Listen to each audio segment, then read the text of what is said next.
नमस्कार विद्यार्थी मित्रांनो, बृहन्मुंबई महानगरपालिका शिक्षण विभाग व्हर्च्युअल ट्रेनिंग सेंटर, मी विश्वास ठोंबरे व्हर्च्युअल शिक्षक आपले स्वागत करतो। विद्यार्थी मित्रांनो, आज आपण सर्वजण शाळेत नसलो तरी घरात राहून ऑनलाईन लर्निंगच्या माध्यमातून शिक्षण घेत आहोत।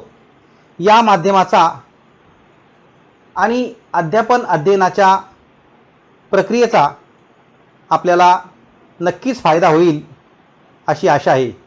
त्याचबरोबर आपल्या शिक्षण प्रक्रियेत खंड पडणार नाही, म्हणूनच बृहन्मुंबई महानगरपालिका शिक्षण विभागाने हा उपक्रम सुरू केला आहे।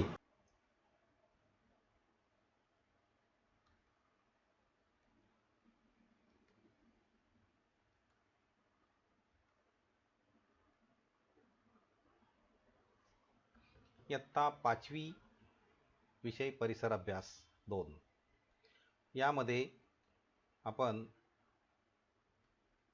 स्थिर जीवनाची सुरुवात याचा पार्ट दुसरा भाग आपण अभ्यासत आहोत। पहिल्या भागामध्ये आपण पशुपालन आणि शेतीची सुरुवात कशा पद्धतीने झाली याबाबतची माहिती घेतलेली आहे। त्याचबरोबर शेती, पशुपालन, शेती आणि खास कौशल्य अशा प्रकारचे विविध व्यवसाय कशा रीतीने स्थिर झाले आणि माणसाचं जीवन हे कसं स्थिर झालं, या दोन घटकांवरून आपण ती माहिती घेतलेली आहे। एक म्हणजे पशुपालन आणि दुसरा म्हणजे शेती। आपल्याला माहिती आहे पशुपालन म्हणजे पशु म्हणजे जनावरं आणि त्या जनावरांचं पालन करणं हा त्याचा एक भाग आहे। मग पालन करत असताना जी जनावरं आहेत ती जनावरं कोणती असतील, तर जी जनावरं माणसाला उपयोगी असतात अशा प्रकारची जनावरांचं पालन केलं जातं, अशा प्रकारची जनावरं पाळली जातात। मग जसं इथे आपण या घटकामध्ये पाहिलेले पहिल्यात की जसं शेळी आहे, मेंढी आहे, गाय आहे, म्हैस आहे, हे जे प्राणी आहेत हे प्राणी माणसाला उपयोगी आहेत, कारण त्यांच्यापासून दूध दुभतं मिळतंय। कुत्र्यासारखे प्राणी संरक्षणासाठी उपयोगी असे असतात आणि म्हणून या प्राण्यांचं पालन केलं जातं, हे प्राणी पाळले जातात। आता पण हे प्राणी पाळत असताना ही प्राणी माणसाळविण्याच्या काही पद्धती असतात, त्या आपण पाहिल्या होत्या की हे प्राणी कशा पद्धतीने त्या प्राण्यांना आपलं कसं करून घ्यायचं, हा त्याच्यातला एक भाग आहे। की जसं रानटी जनावरांना पकडून ताब्यात घेणे, ह्या प्राण्यांच्या साह्यानेच काय केलं जातं, रानटी जनावरं जी असतात त्यांना ताब्यात पकडायचं आणि ताब्यात घ्यायचं, कारण हे प्राणी त्यांच्यासोबत तिकडे जर सोडले तर त्यांच्यापासून तो फायदा होतो। नंतर जनावरांना माणसासोबत राहण्याचं वळण लावणं, आणि जी पकडलेली प्राणी आहेत त्यांना माणसासोबतच राहण्याचं वळण लावायचं आहे। आणि तिसराही त्यांच्यापासून दूध दुभते यासारखे पदार्थ मिळवणे आणि कष्टाची कामं करून घेणे, अशा प्रकारे या 3 घटकांचा भाग या प्राणी माणसाळण्याच्या पद्धती आहेत। म्हणजे एकंदरीत पशुपालन हा माणसाचं जीवन स्थिर करण्याचा एक भाग आहे आणि दुसरा शेती हा दुसरा भाग आहे।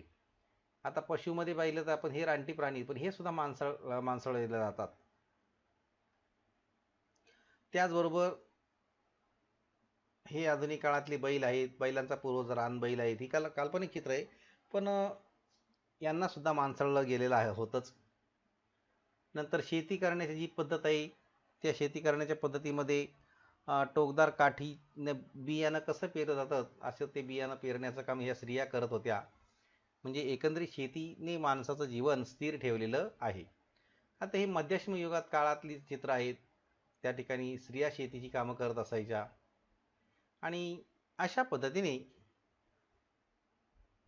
पुढे मग खास कौशल्यवर आधारित व्यवसाय सुरू झाले आणि त्यानंतर पुढचा जो भाग आला तो असा की त्यातून परस्पर सहकार्यावर आधारलेलं हे जीवन सुरू झालं।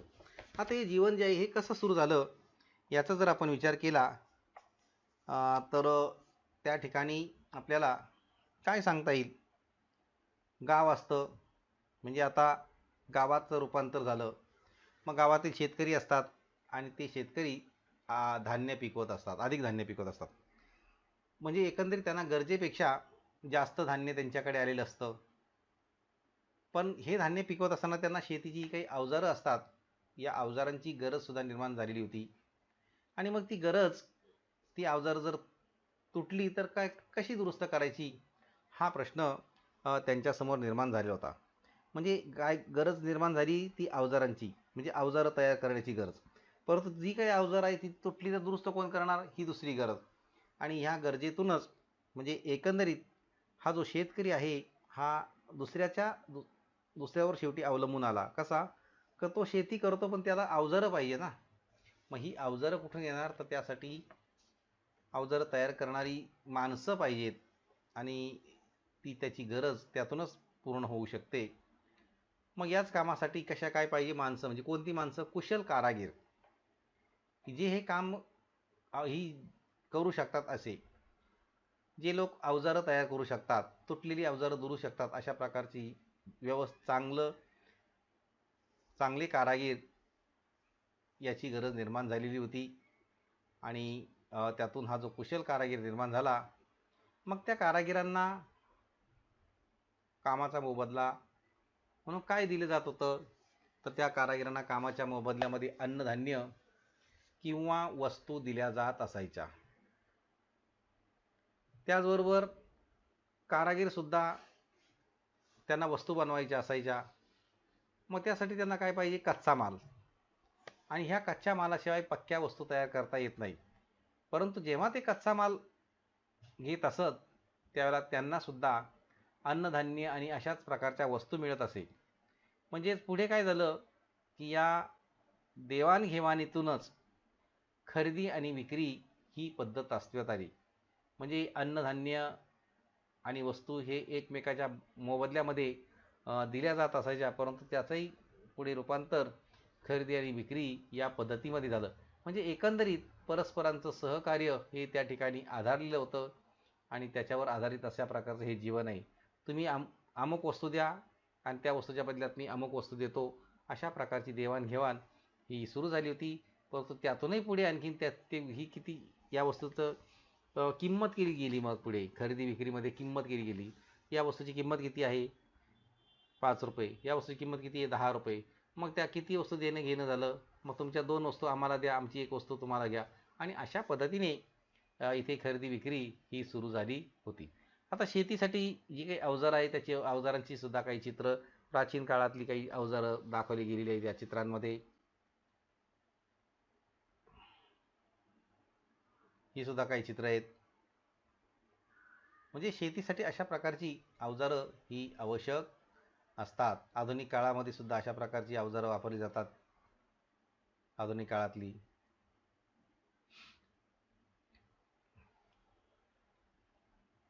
आणि ह्या सगळ्या गोष्टीतून काय निर्माण झालं? वस्तू विनिमयाची पद्धत सुरू झाली. वस्तूच्या बदल्यात वस्तू देणे आणि घेणे, त्या पद्धतीला वस्तू विनिमय पद्धत असं म्हणतात. म्हणजे एकंदरीत दैनंदिन वापराच्या आणि उपयोगी असलेल्या वस्तू इतर ठिकाणाहून आयात करण्याची गरज भासे त्यावेळी ही वस्तू विनिमय पद्धत उपयोगात आणली जात असे. म्हणजे दररोजच्या वापराच्या ज्या काही वस्तू असायच्या त्या वस्तू एका ठिकाणाहून दुसऱ्या ठिकाणी आयात करणे, म्हणजे आणणे. त्याला मग त्या वस्तू आयात केलेल्या वस्तू ज्या आहेत त्याच्या मोबदल्यात काय द्यायचं, मग त्याच्यासाठी ही वस्तू विनिमय पद्धत उपयोगात आणली जात होती. म्हणजे ज्या आयात वस्तू आहेत त्या आयात वस्तूच्या बदल्यात वस्तू देणे म्हणजे वस्तू विनिमय.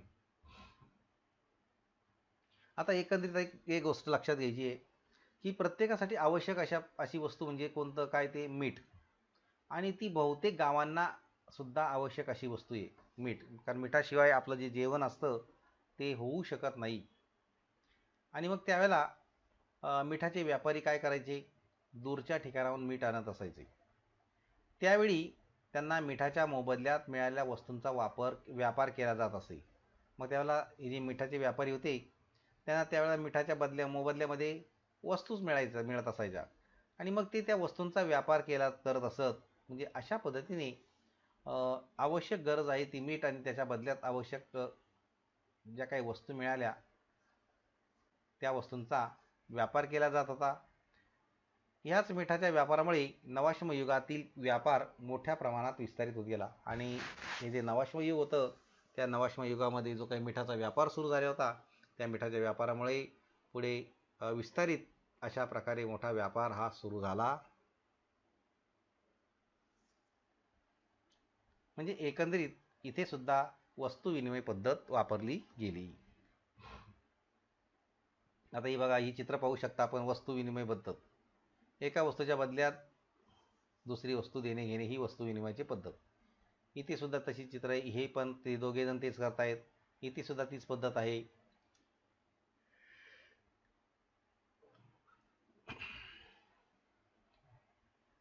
या चित्रामध्ये सुद्धा वस्तू विनिमयाची पद्धत दाखवली गेलेली आहे.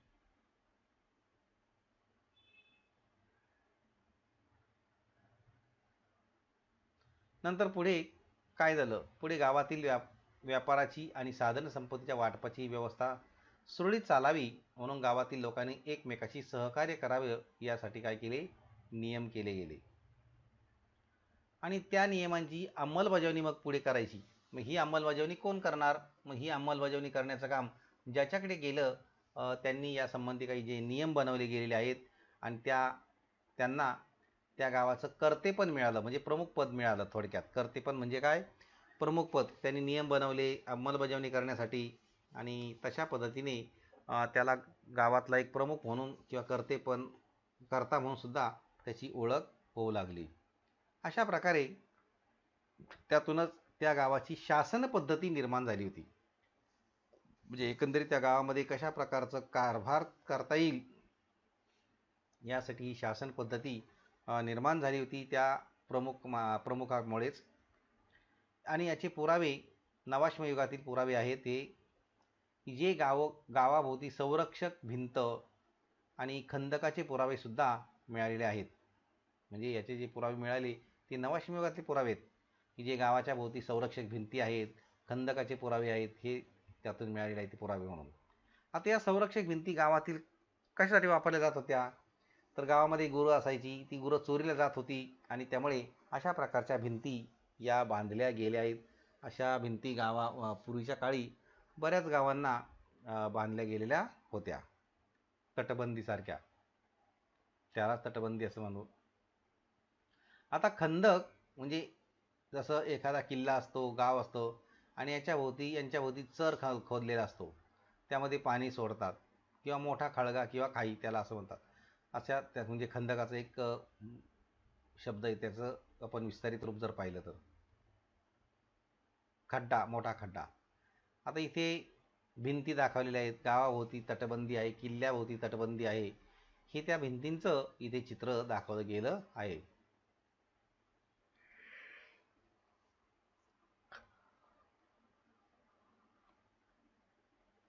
हे सुद्धा एक गाव आहे, खेडेगाव आहे. मग आता पुढे मुद्दा आपला असा आहे की घरांची रचना. आता त्या नवाश्म युगातल्या घरांची रचना कशी होती, तर नवाश्म युगाच्या सुरुवातीला जी काही घरं बांधली गेली होती ती त्यामध्ये जसं अन्नधान्य मोठ्या प्रमाणात पिकू लागलं आणि नंतर लोकसंख्या वाढली होती, परंतु गावांचा विस्तार झाला आणि गावांना स्थिरता मिळाली. परंतु ही जी नवाश्म युगातली जी काही घरं होती ती कुणाची होती, कारण अन्नधान्य मोठ्या प्रमाणात पिकू लागल्यामुळे जशी लोकसंख्या वाढली तसं त्या ठिकाणी स्थिरावण्याचं प्रमाण जास्त होत गेलं आणि विस्तारसुद्धा मोठ्या प्रमाणात होत गेला. मग शेवटी कुटुंब जी आहे त्या कुटुंबांना अनेक खोल्यांची गरज निर्माण झाली. 2 घरामध्ये बहुधा फारसं अंतर नसायचं. आता ही जी घरं होती ही हवामानाच्या वैशिष्ट्यानुसार घरं बांधलेली होती. थंडीच्या दिवसात थंड उबदार कशा पद्धतीने घरं बांधायची हाही प्रश्न तिथे आलेला होता. घराच्या बांधणीमध्ये स्थानिक बदल आढळतात. जसं जमिनीतील अवशेष आणि गोलखांब यांच्या खुणांच्या आधारे कल्पनाचित्रसुद्धा त्या ठिकाणी काढले होतं. म्हणजे ह्या सगळ्या बाबी या घराच्या रचनेच्या संदर्भात होत्या. हवामानानुसार घरे बांधलेली होती. घराच्या स्थानिक बांधणीमध्ये बदल केला होता आणि जमिनीतील अवशेष आणि गोलखांब यांच्या ज्या खुणा आहेत त्या खुणांच्या आधारेच ही कशा प्रकारची कल्पनाचित्र काढलेली आहेत.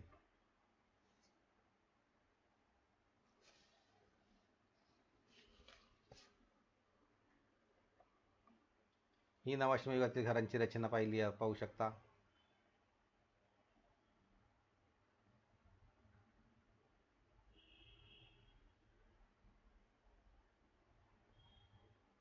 जमिनीतील अवशेष आणि गोलखांब यांच्या खुणांच्या आधारे तयार केलेले चौकोनी घरांचं कल्पनाचित्र. आणि दुसरा आहे बलुचिस्तानातील मेहरगड येथील नवाश्मयुगीन वसाहती. आता पुढचा मुद्दा येतो म्हणजे गाव, नाते, संबंध आणि कुटुंब या संदर्भातला हा मुद्दा आहे. त्याचा काय संबंध आहे त्याचा जर आपण विचार केला तर संपूर्ण गाव अशी एक संकल्पना उदयाला आली आणि त्यातूनच नातेसंबंध ही संकल्पना दृढ होत गेली. संपूर्ण गावातील लोक एकाच कुळातील असत, त्यामुळे गावातील सर्व सदस्य एकमेकांचे नातेवाईक असत. म्हणजे गाव हे एक विस्तारित कुटुंब असे आणि एकाच घरात राहणारे सदस्य हे जवळचे नातेवाईक असायचे. म्हणजे अशा पद्धतीने या नातेसंबंधाची किंवा गावाची संकल्पना आलेली आहे की गाव जेव्हा संकल्पना आली त्यातून नातंही मोठं वाढत गेलं आणि गावातील लोक एकाच कुळात असायचे, त्यामुळे गावातील सर्व सदस्य एकमेकांचे नातेवाईकच असत. एकाच घरात राहणारे सदस्य जवळजवळचे नातेवाईक होते, परंतु एक घर सोडून दुसरं घर असं जे आहे ते सुद्धा एक प्रकारचे नातेवाईक होते. त्यानंतर मृत व्यक्तीला घरात किंवा घराच्या अंगणात पुरत असत, कारण मृत्यूनंतरही त्या व्यक्तीचा संबंध तुटू नये असा उद्देश असावा असं मानलं जात होतं. नंतर मृत्यूनंतर आयुष्यात काही गोष्टी उपयोगी पडाव्यात या दृष्टीने त्यांच्यासोबत वस्तूसुद्धा पुरल्या जात असायच्या. म्हणजे एखाद्या व्यक्तीचा मृत्यू झाला मग त्याच्यासोबत त्याच्या वस्तू ज्या असायच्या त्याने वापरलेल्या किंवा त्याला आवश्यक अशा त्या वस्तूसुद्धा दिल्या जात असायच्या. याचं कारण काय होतं? याचं कारण असा उद्देश असा की मृत्यूच्या नंतरसुद्धा आयुष्यात अशा काही वस्तू उपयोगी पडतील त्याला, आणि असा एक समज हा त्यावेळेला होता. तर असं गाव आणि नातेसंबंध आणि कुटुंब या बाबतीत ही थोडीशी छोटी माहिती होती. आता काही प्रश्न आहेत, या प्रश्नांची उत्तर सांगायची आहेत. कोणते पदार्थ दीर्घकाळ साठवणे शक्य नव्हते? कोणते पदार्थ दीर्घकाळ साठवणे शक्य नव्हतं? मग कोणते पदार्थ? पहिले प्रश्न बघूया. कुशल कारागिरांची गरज का निर्माण झाली होती? कारागिरांना वस्तूचा मोबदला कसा मिळत असे? गावाची रचनेचे अनुमान कशाच्या आधारे करण्यात आले आहे? घरात राहणारे सदस्य कोणत्या बाबतीत जोडले गेले आहेत? आणि मृत व्यक्तीस मृत्यूनंतरही वस्तू सोबत का दिल्या जात असे? असे एकंदरीत हे 6 प्रश्न इथे तुम्हाला सांगितलेले आहेत.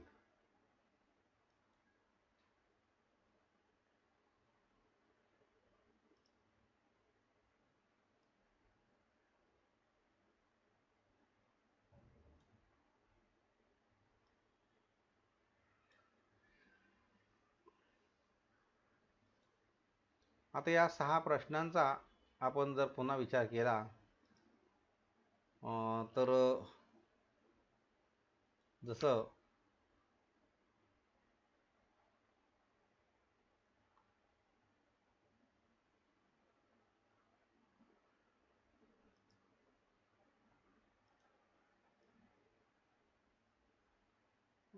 आपण त्याची उत्तरं बघूया जरा थोडी.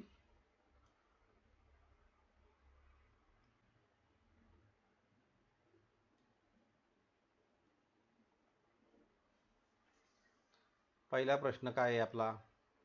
कोणते पदार्थ दीर्घकाळ साठवणे शक्य नव्हते? म्हणजे एकंदरीत अन्नधान्य जे आहे ते अन्नधान्य मोठ्या प्रमाणात उपलब्ध होत होतं, मोठ्या प्रमाणात पिकत असत आणि म्हणून ते दीर्घकाळ साठवणं शक्य नव्हतं. कुशल कारागिरांची गरज का निर्माण झाली? तर शेतीसाठी अवजारांची आवश्यकता होती आणि ती अवजारं तयार करण्यासाठी कुशल कारागिरांची गरज निर्माण झाली होती. कारागिरांना वस्तूचा मोबदला कसा मिळत असे? तर कारागिरांना वस्तूचा मोबदला वस्तू रूपातच मिळत असे. गावाच्या रचनेचे अनुमान कशाच्या आधारे करण्यात आले आहेत? गावाच्या रचनेचे जे काही अनुमान आहे ह्याचा जर आपण विचार केला तर गावामध्ये जी घरं कशी आहेत, घरांची रचना कशी आहेत यावरून ते अनुमान केलं जात होतं. घरात राहणारे सदस्य कोणत्या बाबतीत जोडले गेले आहेत? घरात राहणारे जे काही सदस्य आहेत ते नातेसंबंधाच्या बाबतीत जोडले गेले आहेत. आणि मृत व्यक्ती मृत्यूनंतरही वस्तूसोबत का दिल्या जात असे? कारण मृत्यूनंतरही त्याला त्या वस्तू उपयोगी पडतील अशा प्रकारचा एक भाग होता आणि म्हणून त्याला त्या वस्तू दिल्या जात असे. तरी एकंदरीत आपण या ठिकाणी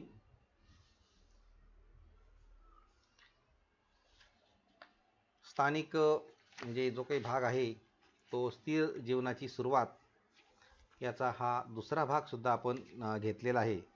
आणि या दुसऱ्या भागामधली तुम्हाला काही चित्रसुद्धा दाखवण्यात आली होती.